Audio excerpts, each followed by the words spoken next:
Hey everyone, it's Cameron again with Car Audio Now. Today I'm going to be demoing and unboxing Sony's latest XAV-AX5600.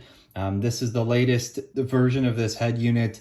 Previous version was the AX5500. So in this demo and review, I'm going to go through all of its key features on the head unit. I'm going to fire one up for you and demo all the features and show you what's different. In particular, I'm going to point out this little icon up here, this little image, HDMI input. I'm really excited about it. So let's open up the box. I'm going to give you a look at the head unit and the front and the back of the head unit first, and then demo some of its features.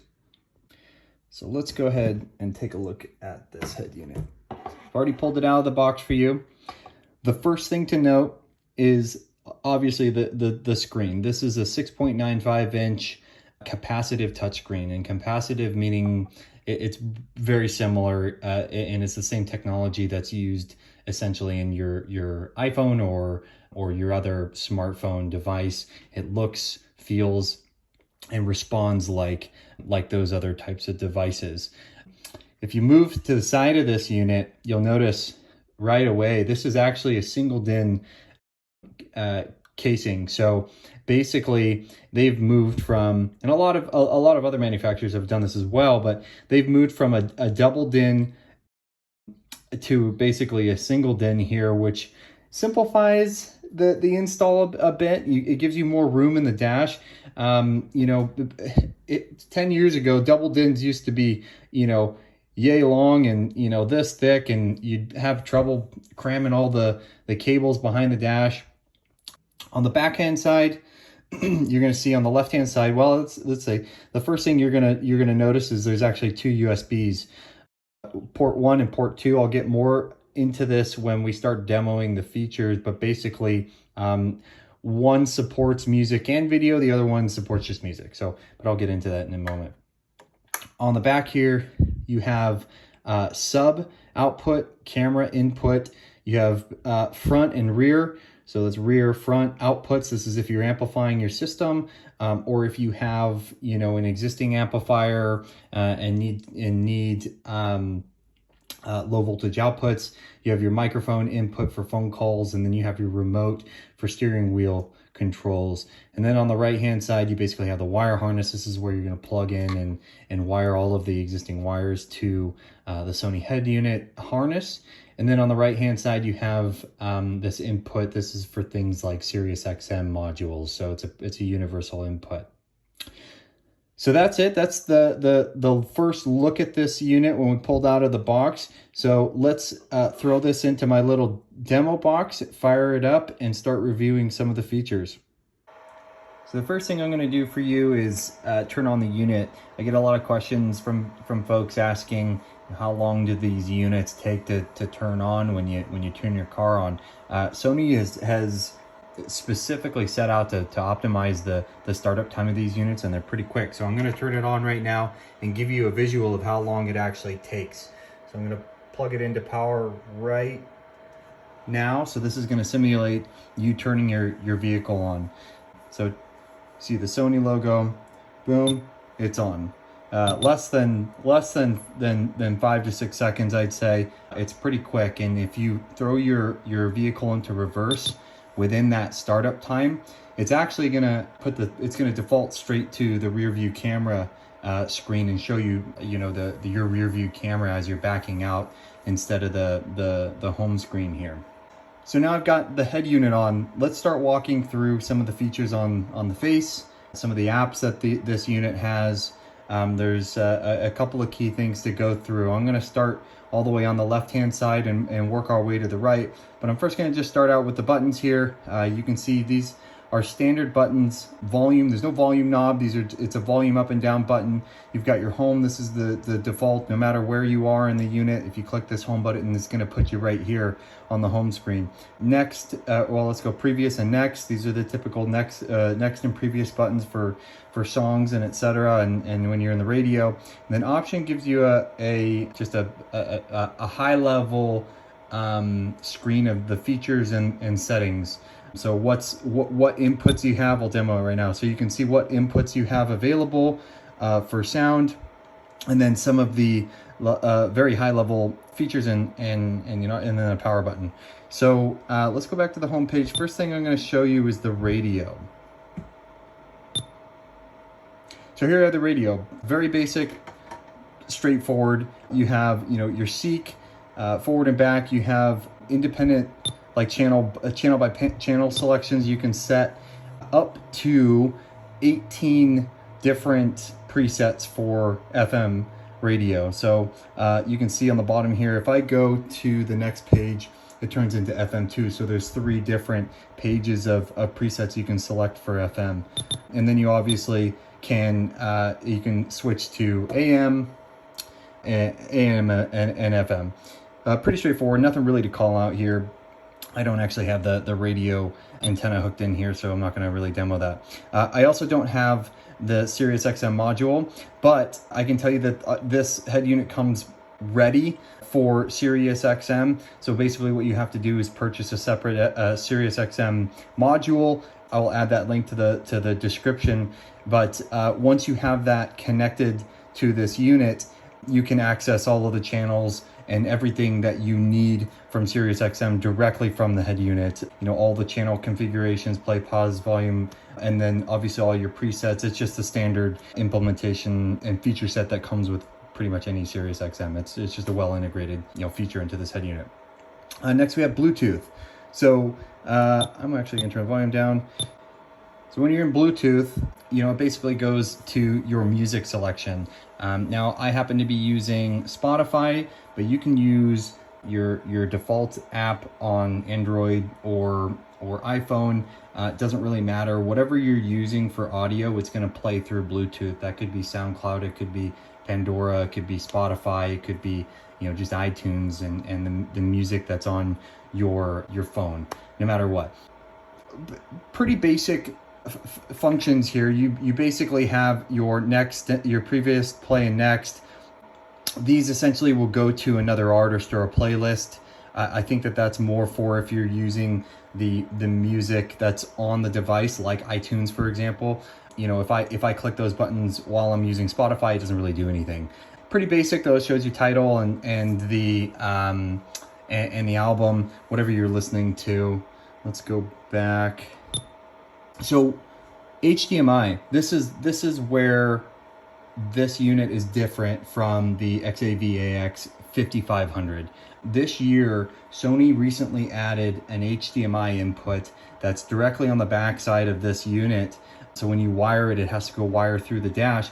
But what HDMI enables is essentially multimedia from any device you want to connect that has an HDMI output. That could be an Xbox, it could be, you know, a PlayStation, a DVD player. I'm actually going to demo using my secondary iPhone. So I happen to use AT&T TV. So if you have that type of app, Netflix, YouTube, whatever you play, it's going to play that video and that multimedia directly on the head unit through HDMI. It's a super powerful thing. You know, some of the other head units have this, not too many, but this is what I personally have been looking for in a head unit for a long time. So seeing this coming with the Sony head units is really cool. So let me go ahead and demo that. So the first thing I'm going to show you is Netflix. Right now I'm obviously in Netflix. This is the home screen from my iPhone. I'm going to go ahead and just select a video to show you what it does. So I'm just going to go ahead and select, let's do the first one here. So boom, it kind of it switches the orientation automatically, plays the video. I'm not going to play too much, but it basically immediately plays the video, and it's the quality. It might not show perfectly from the video that I'm taking. The quality on this is fantastic. I think it looks great. I'll provide some more details on the aspect ratio and the resolution in the article that I'm also going to share on this link for all the specs. But in terms of the eyeball test, it looks great and it plays video very well. So HDMI, obviously, video and audio come through the head unit, and you have direct controls of the audio, you know, for the video, and it'll play through your car stereo. So let's go into the next app I want to show you. I'm going to pull open app AT&T TV now. So here I am in AT&T TV, and just to give you a little glimpse, this is what's on my phone, and it's obviously playing in the background on the head unit itself. And if I go through and select a different channel here, for example, let's just go next thing. You know, it's going to play the next channel, so it plays. Essentially, you have all your channels directly on your head unit. If you have an app like this, like AT&T TV now, I think AT&T is one of the many that have streaming video at this point for your cable. So pretty cool. The last one I want to show you guys is YouTube. So I'm going to go straight over to YouTube right now. So here I am in YouTube. And before you select a video, it's going to show you essentially it's going to show you what's on your screen on your iPhone, right? You can see the orientation is vertical. So I'm going to select a video and show you how it responds. So it defaults straight over to the video, automatically places it in the correct orientation, and you have YouTube video on your head unit too. Super powerful. So let me go back to the home page now. But before I do, it's worth noting that all of the multimedia and video functionality that I just walked through, Netflix, YouTube, all of the above, in order to access that functionality, your vehicle actually has to be in park, and that's if this head unit is wired professionally and properly. There is a workaround to this. It's pretty common. Installers have been doing it for years. You essentially ground out the parking brake sensor that comes off of this unit in order to trick the unit into thinking that it's into park.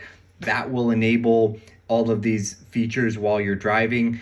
But essentially, you're either in park or you have this workaround in terms of wiring in order to access this functionality. Without it, you're going to basically see the screen that's in front of you right now as soon as you take and remove the parking brake of your vehicle. I just want to note that before we move on. So we're back in the home screen now. So obviously HDMI, a super powerful feature. I was really looking forward to seeing this unit in action. When I did some of the reviews of the XAV-AX5600 and some of their other lineup head units from last year, this was one of the core things I felt like was missing. And so the fact that they added this year, really, I'm going to replace the head units that I have in my cars with the new ones just to have this functionality. So I was really excited about it, and it really just opens, it blows out the functionality of this head unit. You can really bring a full range of multimedia inputs to the head unit now via HDMI instead of just using, the USB drive where you can plug in and you download movies or whatever other type of content you want to a USB drive, plug it into the unit, which I'll go over that in a minute. But this really blows out the multimedia functionality of this head unit. So moving along, the next one I have here on the right is rear view camera. I don't have this hooked up. Essentially what this is going to do is, if you have it wired properly to constant power, your camera that is, if you click on this, it's going to show you exactly what's on the camera at that time. You can do it when you're driving or when you're reversing, whenever you want. Let's go through. So you see these are the default 5 features on this head unit on the home page.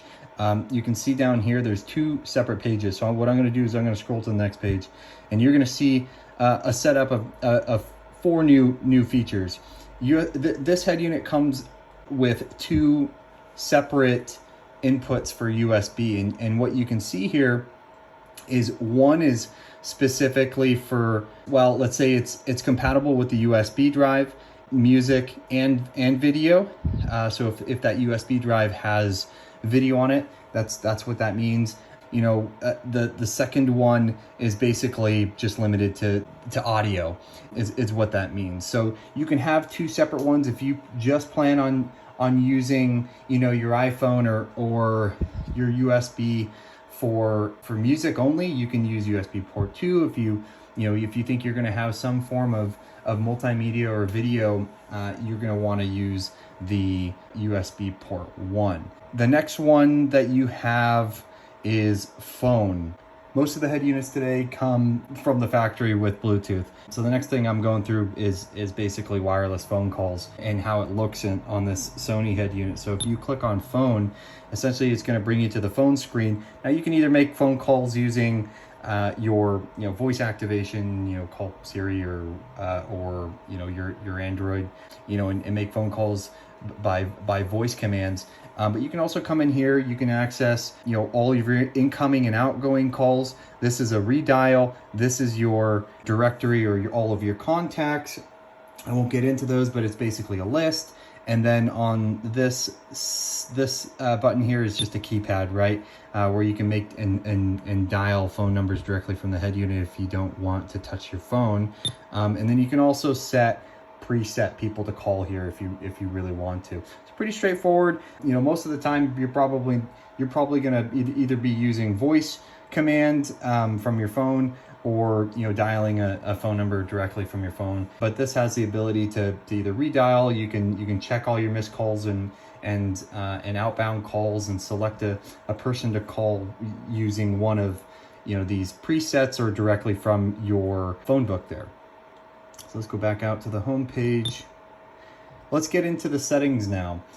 There's a couple of different categories of settings when you go into the settings folder. You have general, sound, visual, and Bluetooth. General is going to be all of the functionality of the head unit. So let's start out with general to give you a quick walkthrough. And I'm not going to go through every single one. Some of these are pretty straightforward. Language, demo, essentially what this is if you buy a head unit and it's showing you features of the head unit randomly whenever you leave it for a couple seconds. That's in demo mode. This is what people use when it's on the shelves or when it's on display at your local store. So when having that turned off is a must when you get this. You have your date and time, beep. So this is, you've probably heard the beep noise every time I click on it. So you can actually turn that off, and now you can see it doesn't beep. I'll turn that back on just to show you. Rear view camera, you can essentially, let's go back. Rear view camera, you can basically select whether it's off, normal, or you can flip the screen. You can also adjust the guideline for your reverse.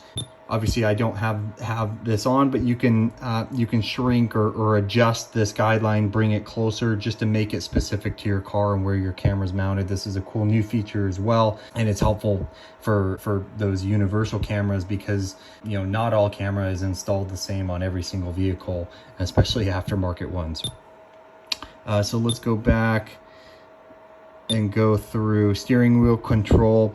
This is also a cool thing that Sony does, is it allows you to basically, in the wire harness, it comes with a universal plug with two wires. Those two wires go to what's called key 1 and key 2 signals from your car. So if you're wiring this up yourself, you're going to want to look at your wiring diagram to see which wire is steering wheel control 1 and 2, and you're going to plug those into the universal harness that Sony gives you with this head unit. And then you're going to come through here and you're going to click on custom, and you're actually going to program all the different controls that you want to have. So it's really cool. It allows you to well, let's say that you don't need to buy an extra $50 module to get steering wheel controls in your car. You can just tap into what's there, and you can program it. So that's a pretty cool feature as well. That's not every head unit has this. Most head units that have steering wheel control functionality, you have to purchase a separate unit that converts your steering wheel into the standard features and signals for all these different controls. They don't always allow you to control them yourself. It's a good way to save $50-75 though. And then just below steering wheel controls, all sort of irrelevant to me. Driving position, obviously if you're in the UK or Japan or something like that, you're going to switch that, factory reset.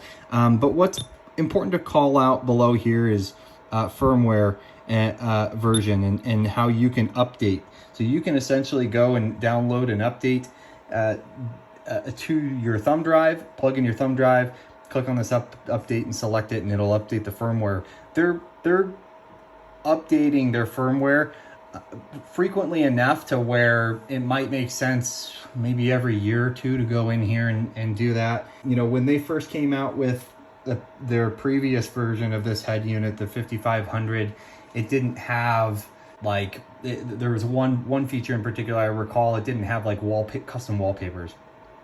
3 months after we received and reviewed that head unit, it had a new firmware update, and you could update it, and then you could change the background. So things like that.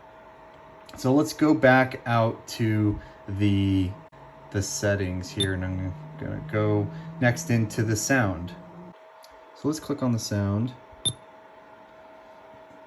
Let's start going through these top down. Extra bass, basically this is a bass boost. You can go off 1 or 2, it just makes it more, it just makes it louder. EQ 10, so this is a 10-band equalizer, and what this allows you to do is cycle through a series of presets, right? And I'll just go through some of these for you, right? You can see all the different presets and how it differs, and then you can get to the custom one here, right? And you can take and control your own 10-band equalizer here by just dragging up and down, essentially. So if you want to go in and really tune the equalizer, it gives you the ability to do that at each of these different ranges of frequencies. On the right hand side, you have a gain control of your subwoofer if you have one plugged in. If you don't, I would just recommend turning that off. If you do, you can select, you know, where you want the gain to be for your subwoofer, if you would like to do that. Let's go back out. Balance and fader. This is pretty straightforward. You can control the balance and fade just by touching and dragging, right? The center orange dot, and I'll leave it right there, but you can basically control the balance and fade. That's a pretty standard feature. Crossover. So if you have, for me, this is for external amplifiers. If you want to control the frequencies that are getting passed to your amplifiers, you can do that. It has basically all of the outputs, with the exception of the subwoofer, are gonna respond to this, right? So high pass filter. So you're gonna, if you have, you know, on the front output, you have an amplifier channel that's powering your 6.5-inch coaxials on your front door. You might not want that to pump through bass, right? So you can control the minimum frequency so that it's not pumping, you know, 60-40 hertz full power through those 6.5-inch speakers. Low pass, if you're not familiar with that, it's kind of flip, right? So if you have a subwoofer that's hooked up to the rear channel or something, you know, you can set the maximum frequency that you want that subwoofer to basically control or to emit. So subwoofer phase, normal, reverse, pretty straightforward depending on how you configure and install your subwoofer. DSO is what's called Dynamic Stage Organizer. This is a Sony proprietary feature. Basically what this does is it will change where the sound sounds like it's coming from. I know it sounds, no pun intended, it sounds weird, but what you can do is basically, you know, if you have your front speakers down in the kick panel, super low towards the floor, that's where the sound's going to be coming from, but that's not ideal. You want the sound to really come from higher, more at ear level. So this will help make it sound like it's coming from higher. You know, I can't get into the technical, you know, how it does that, but basically the lower they are, the higher you want this set. And I tried this in a Honda Accord last year, and there's a noticeable difference on where the sound sounds like it's coming from. So I selected middle in my Honda Accord, and that brought it up almost to ear level. It really works. So that's a cool feature that's worth going through. Volume settings, basically this is you can independently set the volume of each of these different features. So if a phone, if somebody's a phone call, if somebody's talking and you feel like just in general every phone call is too loud, you can go down and lower that from 22 to maybe 18, right? Ringtone, if somebody's calling you, that in the typical caller is too loud, it startles you in the road, you can change that. Voice recognition, navigational guidance, just other things that you can control. This is the full list of settings that you can change. Finally, you have phone call sound, so you can change where your phone call emits on the speakers, and then guidance during a phone call. If you don't want Google screaming at you while you're on a phone call to make a left-hand turn on your freeway, that's where you'll turn that off. So let's go into visual. So this is where there's one particular feature I'm going to go through here that's important, and that's wallpaper. But before I do that, dimmer for monitoring for monitoring illumination. That basically, if you have this wired properly and your car has a dimmer wire or signal wire, you're going to leave that to auto. It's going to tell this unit when to dim when your headlights go on. Illumination, you can just basically control the illumination on this as well. So let's go into wallpaper. What I'm going to do is set a custom wallpaper here, because that's what everybody typically likes to do. By default, you have these 5 different backgrounds, ranging from like a violet to just a blank background. On the right hand side, now I already did this. I was taking some photos for our review, and I already added this photo, but the process is the same. When you first do this for the first time, this will be a plus. It'll show a plus button. You're going to hit that plus button, and it's going to bring you to this screen here, and allow you to import the photo. I think the import is actually in the center, but either way, you're going to click the import photo. And this is going to go straight to your USB drive, wherever the images are. And it's going to show you what images are on your USB drive that's connected to the USB. I put one particular in, that was the one that you saw of the RAM 1500, because this unit will probably go into a RAM 1500. So if you click on that image, you're selecting it to import it. It shows you a preview of it before you import it. So I'm going to click OK. And then let it load for a second. Boom, that's done. So let's go back to the home page and just view that real quick. So now you can see it's in the background, and that's what's going to be there until you change it. So let's go back into the settings. The last one to go through, Bluetooth. 3 basic configurations, nothing really worth noting, right? The only thing that's worth noting here is you can turn it on and off, and then you can reset all the devices that it has saved. So pretty straightforward. Let's go back to the home page.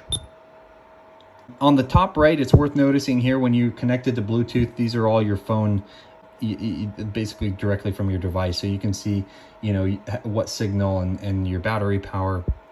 And then on the top right here is basically for the multimedia. Since I have the USB connected, if I click on that play button right there on the top, it's going to go directly to the video that's on my thumb drive. So let's go, I'm going to go back to the home here, scroll to here.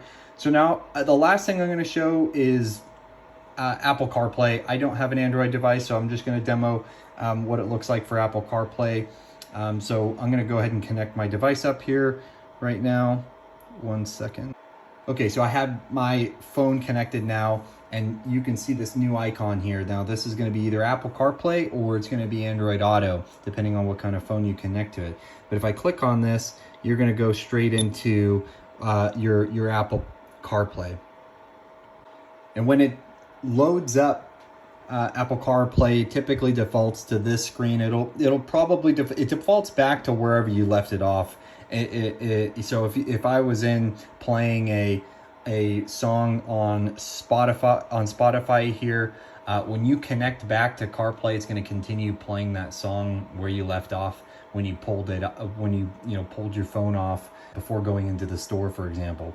So this is the default page. Now it basically gives you your maps. In this case, it's using the maps from Apple, and then you can essentially, you can tap to go and enter in a place for navigation, or you can make a voice command like play a song, or do text message somebody.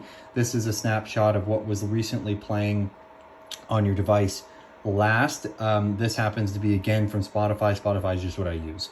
On the left hand side, this is always the top one is always going to be your navigation of choice. So if I click on Waze, the next time I go somewhere, this will actually change to Waze. It's whatever you used last. And then this is your music app of choice. So if I use Pandora, this will replace with Pandora, and then you have your phone, and then you have access to your typical contacts and your ability to make a phone call. I'm not going to demo too many features. Apple CarPlay is pretty standard on most units. It's all the same on pretty much all head units.